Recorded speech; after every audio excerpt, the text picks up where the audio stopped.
কলম্বিয়ার বিপক্ষে শেষ সময় দুর্দান্তভাবে চমক দেখানো ফুটবলার ওয়েসলে আর্জেন্টিনার বিপক্ষে শুরুর একাদশে থাকবেন, এটা এক প্রকার নিশ্চিত।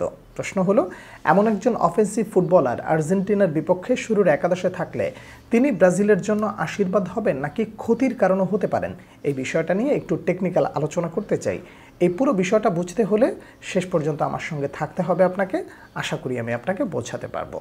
রিসেন্ট টাইমে আপনারা যারা রিয়াল মাদ্রিদের খেলা দেখেন কিংবা খবরাখবর রাখেন তারা নিশ্চয়ই জেনে থাকবেন যে দানি কারবাহালের ইনজুরির পর এই মুহূর্তে রিয়াল মাদ্রিদের রাইট ব্যাক পজিশনের দায়িত্বে রয়েছেন লুকাস ভাস্কেস। আপনারা নিশ্চয়ই এটাও জানেন যে লুকাস ভাস্কেস একজন অফেন্সিভ ফুটবলার।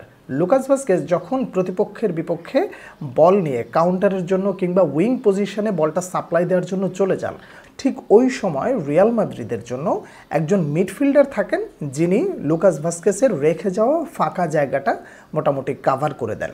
আপনারা খুব ভালো করে জানবেন যে একজন অফেন্সিভ ফুটবলার যখন বল নিয়ে উপরে চলে যান, প্রতিপক্ষ যখন ওই একই বলটা নিয়ে কাউন্টারে চলে আসে তখন কিন্তু একটা ফাঁকা জায়গা থেকে যায়। ঠিক এই সময় একজন দায়িত্বরত মিডফিল্ডার লুকাস ভাস্কেসের সেই ফাঁকা জায়গাটা যে পূরণ করে তিনি কে? তিনি হচ্ছেন ফেদে ভালভার্দে। প্রশ্ন হলো, ডোরিভাল জুনিয়রের তালিকায় বা ওনার লিস্টে কি একজন ফেদে ভালভার্দে আছেন? যদি না থাকেন তাহলে এটা হতে পারে ব্রাজিলের জন্য বিপদের কারণ। কেন বিপদের কারণ বিষয়টা একটু খুলে বলি এবং এই চিত্রগুলো আপনি একটু ভালো করে দেখেন তাহলে বুঝতে পারবেন। যখন রিয়াল মাদ্রিদের হয়ে ফেদে ভালভার্দে মাঠে নামেন অ্যাজ আ মিডফিল্ডার তখন আপনি দেখে থাকবেন লুকাস ভাস্কেস যখন বল নিয়ে উপরে ওঠে কিংবা যখন নিচে চলে আসে ঠিক ওই সময় অধিকাংশ সময় দেখা যায় যে ফেদে ভালভার্দে লুকাস ভাস্কেসকে সাপোর্ট দিচ্ছেন। তো এই সাপোর্টটার কারণ হলো তিনি ডিফেন্সে কিছুটা উইক। তো এই জন্য একটা বিষয় আপনাকে ভালো করে লক্ষ্য রাখতে হবে, ওয়েসলে একজন অফেন্সিভ ফুটবলার, তিনি যদি উইংয়ে বেশি অবদান রাখতে চান তো সেক্ষেত্রে ডাউন সাইডে অর্থাৎ তার রেখে যাওয়া ফাঁকা জায়গাটাকে খুব ভালোভাবে পূরণ করতে হবে। তো এইটা পূরণ করার জন্য সবার আগে দরকার ছিল একজন ডিফেন্সিভ মিড, কিন্তু ডোরিভাল জুনিয়রের তালিকায় কিংবা ওনার ট্যাকটিসে অবশ্যই ডিফেন্সিভ মিড তো নাই, যা আছে সব বক্স টু বক্স। এখন সর্বশেষ ডোরিভাল জুনিয়র আর্জেন্টিনার বিপক্ষে মাঠে নামার আগে যে ট্রেনিং সেশনটা করেছেন সেই ট্রেনিং সেশনে দুজন মিডফিল্ডারকে দেখেছি, একজন হচ্ছেন আন্দ্রে আর একজন হচ্ছেন জুয়েলিন্টন। প্রশ্ন হলো, জুয়েলিন্টন কিংবা আন্দ্রে তারা কি ফেদে ভালভার্দের ওই ভূমিকাটা পালন করতে পারবেন? যদি পারেন তাহলে সেটা ব্রাজিলের জন্য আশীর্বাদ হতে পারে, আর যদি না পারেন তাহলে এটা হতে পারে সব থেকে বড় বিপদের কারণ। আর্জেন্টিনার কোচ খুব ভালো করে বলেছেন যে ব্রাজিলের এই মুহূর্তে সেরা সেরা কিছু প্লেয়ার আছে। রদ্রিগো ডিপল পর্যন্ত স্বীকারোক্তি দিয়েছেন যে ব্রাজিল আর্জেন্টিনা ম্যাচ সারা বিশ্ব তাকিয়ে থাকে এই ম্যাচটা এক একটা ফাইনালের মতো, সেটা হোক কোনো প্রীতি ম্যাচ কিংবা বিশ্বকাপ বাছাই পর্ব অথবা কোনো টুর্নামেন্ট। ব্রাজিল আর্জেন্টিনা মুখোমুখি হওয়া মানেই সেটা একটা ফাইনাল। তাহলে বুঝতেই পারছেন যে এই ম্যাচটা কতটা প্রেশার হবে। এদিকে রাফিনহা বলেছেন, আমি আর্জেন্টিনাকে হারাতে চাই, তাদের বিপক্ষে গোল করতে চাই। শুধু তাই না, ভিনিসিয়াস জুনিয়র বলেছেন, ঘুমের এখনও সময় হয়নি, আমরা আর্জেন্টিনাকে হারিয়ে তারপরে আরামের একটা ঘুম দিব।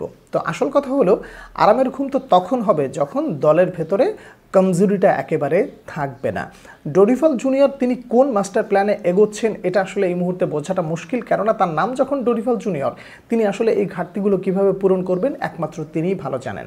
প্রশ্ন হলো, ওয়েসলে একজন অফেন্সিভ ফুটবলার, তার জায়গায় যে রেখে যাওয়া ফাঁকা জায়গাটা, এই ফাঁকা জায়গাটা যদি পূরণ করতে হয় তাহলে জুয়েলিন্টন অথবা আন্দ্রেকে অবশ্যই একটা বেটার পারফর্ম করতে হবে। অর্থাৎ যখন অফেন্সিভলি উঠে যাবে ওয়েসলে তখন তাকে ডিফেন্সে সহযোগিতা করতে হবে অ্যাজ লাইক আ ফেদে ভালভার্দে।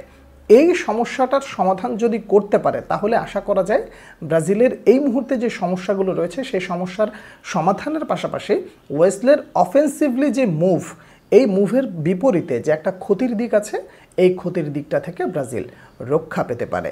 ওয়েসলে যেই লেভেলের অফেন্সিভ ফুটবলার, তার রেখে যাওয়া এই ফাঁকা জায়গাটা যদি আন্দ্রে অথবা জুয়েলিন্টন অথবা এডারসন যেই সুযোগ পান, এই গ্যাপগুলো যদি তারা পূরণ না করেন তাহলে সেটা হতে পারে ব্রাজিলের জন্য অনেক বড় বিপদের কারণ। কেন বিপদের কারণ বিষয়টা একটু খুলে বলি।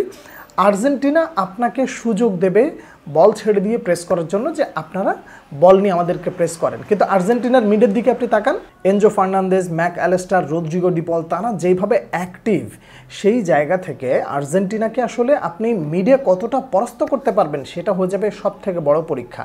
আর্জেন্টিনার মিড যদি ব্রাজিলকে ডিস্ট্রয় করে দিতে পারে তাহলে সেটা তাদের জন্য এক্সট্রা বেনিফিট হবে, যেটা অন্যান্য ম্যাচে তারা করে থাকে। কথা হলো, ডোরিভাল জুনিয়র এই পরিকল্পনার বিপক্ষে তার সৈন্যদেরকে কিভাবে প্রস্তুত করেছেন। সর্বোপরি ব্রাজিল আর্জেন্টিনার বিপক্ষে জয়ের জন্য মাঠে নামবে এটা যেমন নিশ্চিত, তেমনি তারা যেন হেরে না যায় এই দিকটাও লক্ষ্য রাখতে হবে খুবই ভালো করে।